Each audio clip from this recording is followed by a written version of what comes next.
واحد من صحابي بيقول لي مبروك عليك انت ال 1000 جنيه، محدش في التعليقات علق وكتب النتيجه الصح. فانا بقول لك لا، ال 1000 جنيه لسه موجوده. وكمان بمناسبه ان منتخبنا فاز اول مباراه ليه في كاس العالم وكمان متصدرين مجموعتنا، ال 1000 هخليها 2000. واقسم بالله هختار واحد من التعليقات والناس اللي علقت بالنتيجه الصح، بس مش المباراه دي، هنختار مباراه ايران.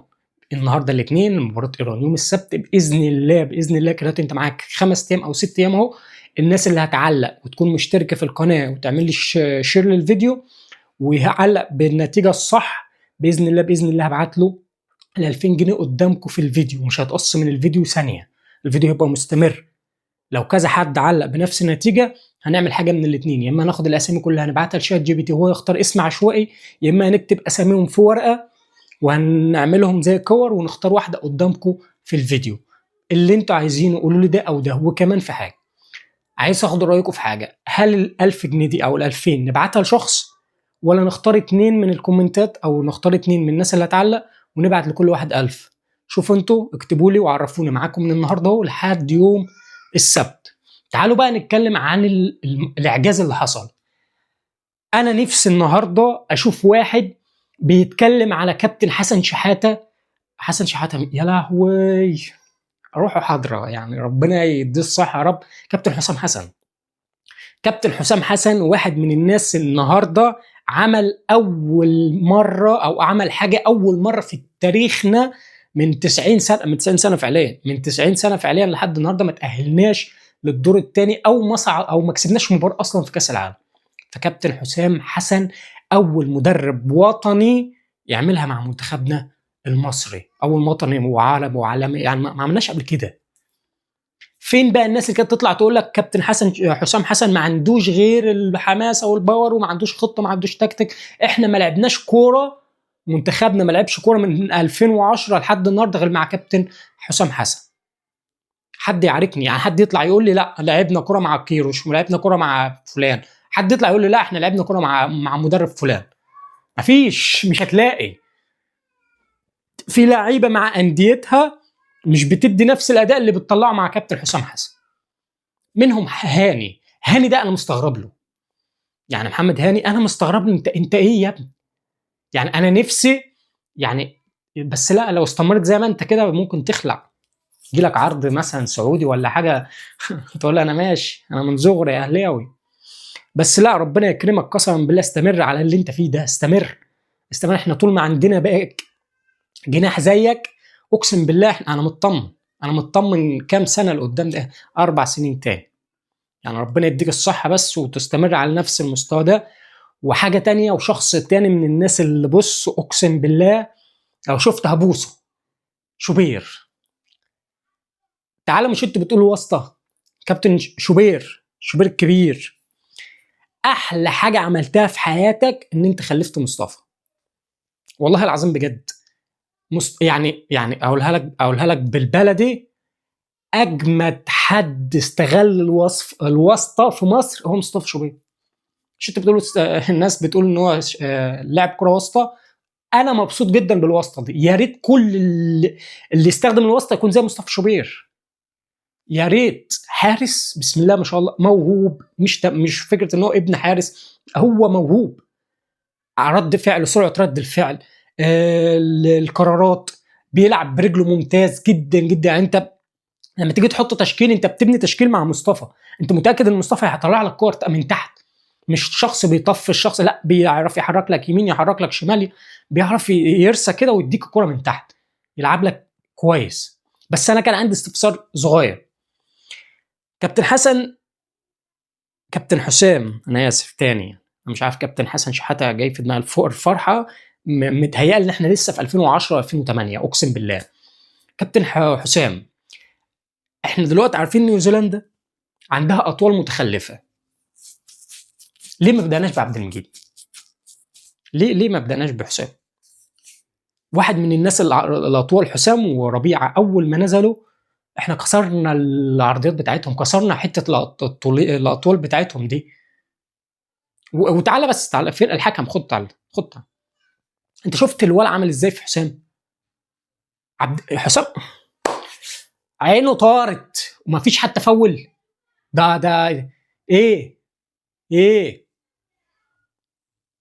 يعني عندنا شويه في الدفاع كده عايزه تتظبط، يعني في شويه حاجات كده عايزه تتظبط. تعالى بقى لنص الملعب. مروان يا ابني انت بلدوزر مفسد. تحس ان لا انا يعني مش عارف اديك لقب ايه. انت مفسد الهجمات، مفرق الجماعات، ما فيش حد بيعرف يعمل عليك مرتده غير لما تكون انت واقف له. لا في حاجات بتعملها بتبوظ الدنيا عليهم. لا مروان عطيه بسم الله ما شاء الله، بسم الله ما شاء الله، يعني بسم الله ما شاء الله على تاني عليه نمسك الخشب فيه اهو، عشان بس ما حدش يقول انك بتحسدهم. احنا عندنا الشوط انا كل كلام على الشوط الثاني. الشوط الاول احنا ما جيناش. الشوط الاول كان عندنا رهبه وخضه، وعندنا اللي هو ايه ده، بلجيكا اتعادلت يا جدعان، فبلجيكا اتعادلت مع ايران، فالمباراه دي ما كنا نايمين لسه نايمين كده وبنحلم. فالشوط الاول احنا ما جيناش. تعالى بقى الشوط الثاني، كابتن حسام قلع لهم الحزام في النص الشوطين واداهم التريحه، نزلوا الشوط الثاني شفت الاداء عامل ازاي. بس تعالى بقى عشان بس ما حدش يزعل مني، انا لابس تيشيرته محمد صلاح. انا بعد المباراه الناس كتير بتقول لك محمد صلاح العالمي، محمد صلاح محمد صلاح تي تي تي تي تي تي. طيب النهارده انت عندك في اتنين في الملعب، زيكو ومحمد صلاح، كل واحد منهم عامل اسيست وكل واحد منهم جايب جول. طيب لما انا اقارن صلاح واديله رجل المباراه عشان هو اسمه محمد صلاح وما اداش لزيكو، مع ان زيكو النهارده عمل كذا كوره خطيره. طيب لما تيجي تعمل مقارنه زيكو كلاعب محلي وعامل معاه التاثير ده في المباراه، طب صلاح المفروض يعمل معاه تاثير اضعف اضعف اضعاف. يعني صلاح لما يعمل لي هدف واسيست اطلع بيه السما، وزيكو عمل لي هدف واسيست، ده العادي؟ ازاي؟ يعني انتوا طالما صلاح بالنسبه لكم الكينجز ليج او الكينج ايجيبشن كينج، يبقى لازم يكون فارق، يجيب هدف واثنين وثلاثه. ده الطبيعي. الطبيعي ان صلاح يجيب هدف واثنين وثلاثه، مش الطبيعي ان صلاح ما يجيبش هدف، ولما يجيب هدف يبقى ده صلاح النسخه العالميه. المفروض كصلاح طالعين بالسما، هو نجم الدوري الانجليزي، لما يجيب لي هدف ويصنع هدف، ده العادي بتاعك يا صلاح، انت ما عملتش معجزه يعني. لكن اللي عمل اعجاز زيكو لاعب انا جايبه من مكان او جايبه غير معروف. لما يعمل كده في كاس العالم، من اول مره يشارك في كاس العالم، اول مره يحضر الجماهير والدنيا دي، اول مره يلعب دولي ويعمل الاداء ده، يبقى زيكو اللي يتحط عليه الاطار، زيكو اللي نتكلم عليه. لكن صلاح ده العادي بتاعك. عارف نتكلم على صلاح امتى؟ لما يجيب 7 اهداف في مباراه، لما يعمل ويطير ويجيب ويشخ رابسه، ده نتكلم عليه صلاح. لكن الصلاح لما يجيب لي هدف واسيست ان اديله رجل المباراه، انت في ايه يا عم؟ اتكلم بالعقل، ما كله بالعقل. صلاح عمل اسيست وجاب جون، زيكو عمل اسيست وجاب جون، مين فيهم الاحسن؟ بالنسبه لي زيكو، لان زيكو من الحاجات دي جديده عليه اول مره. صلاح المفروض اصلا اللي بيحصل ده مش جديد عليه، كان عمل اداء اكتر من كده مرتين ثلاثه. فانا بالنسبه لي زيكو ياخد رجل المباراه. عمر مرموش، تعالى يا مرموش، في ايه؟ ما انا عايز افهم انت مالك. هل انت يعني، انا ممكن اكون فاهم حاجه كده جوه دماغي ان انت مضغوط عايز تظهر وعايز تعمل حاجه، فانت بتحاول على قد ما تقدر تسحب الكره تحت رجلك وعايز تعمل حاجه، من كتر ما انت عايز تعمل حاجه بتبوظ الحاجه اللي انت عايز تعملها.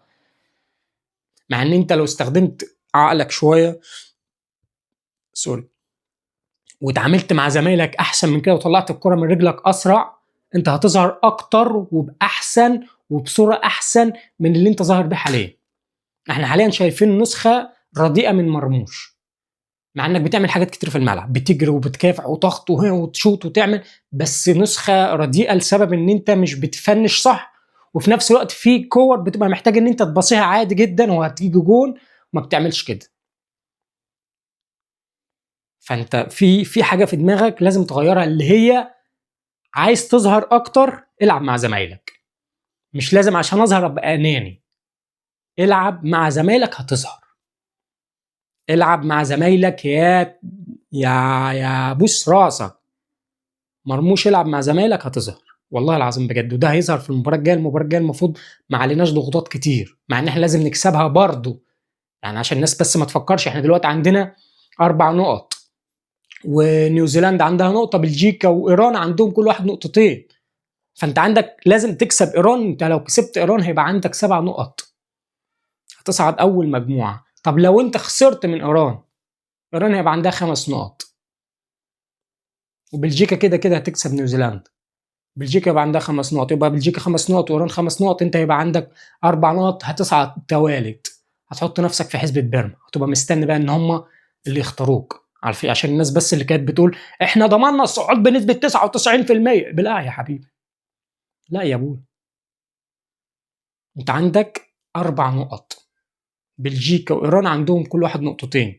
بلجيكا هتكسب بنيوزيلندا وش، ايران لو كسبتك هيبقى عندها 5 وبلجيكا 5 اول والتاني. هيختاروا بينهم بالاهداف والكلام ده عشان الواجهات المباشره هم متعادلين. انت هتصعد تالت لو صعدوك، فتبقى مستني ان هم يصعدوك، فتبقى قاعد كده دخلت نفسك في حسبة بيرما. فاحنا لازم نكسب المباراه الجايه، تمام؟ عشان بس الناس اللي بتقول لك احنا كده كده صعدنا بنسبه 9، لا يا حبيبي، لسه يا ابويا، لسه يا حبيبي. عشان بس ما تريحوش اللعيبه. اللعيبه لازم تفضل بحماستها زي ما هي، عشان المباراه الجايه ينزلوا يسلخوا ايران، يفوزوا بدل ما يفوزوا 3-1 لا يفوزوا 4 و5 و6-0. تعالى بقى 2 عايز اتكلم عليهم برضو شويه. زيزو.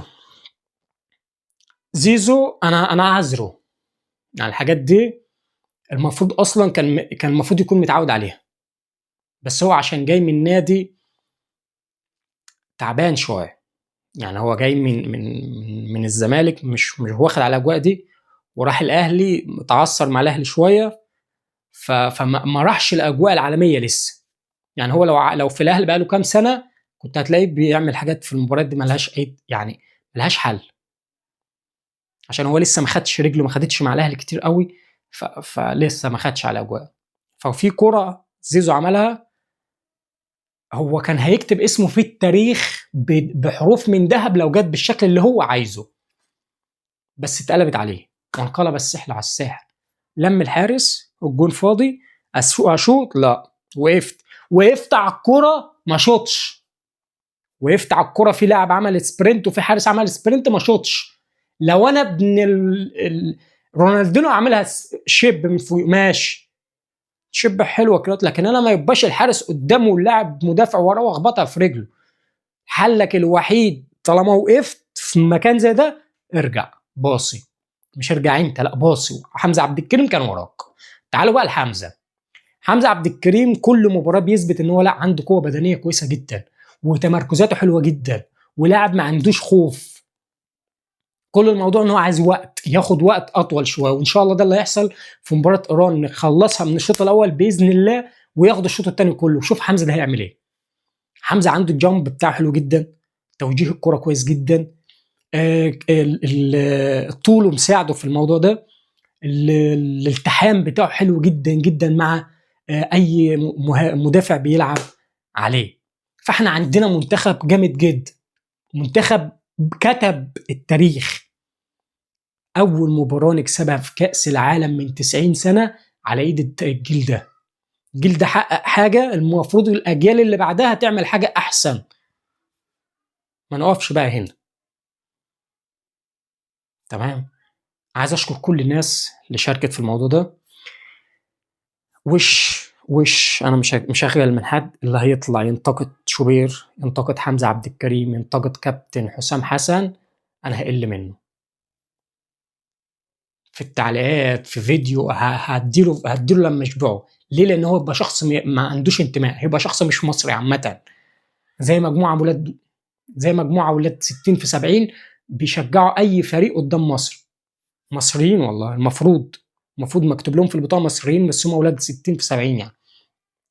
مكتوب لهم في البطاقه مصريين، بيشجعوا اي منتخب قدام مصر لمجرد ان كام لاعب من النادي الاهلي الزياده راحوا على لعيبه الزمالك، ودول مرضى نفسيين.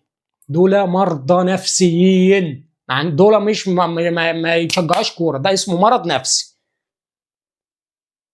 والله العظيم بجد، دول كائنات مش بشر. دول ما تتعاملش معاهم ان هم بني ادمين عشان هتزعل.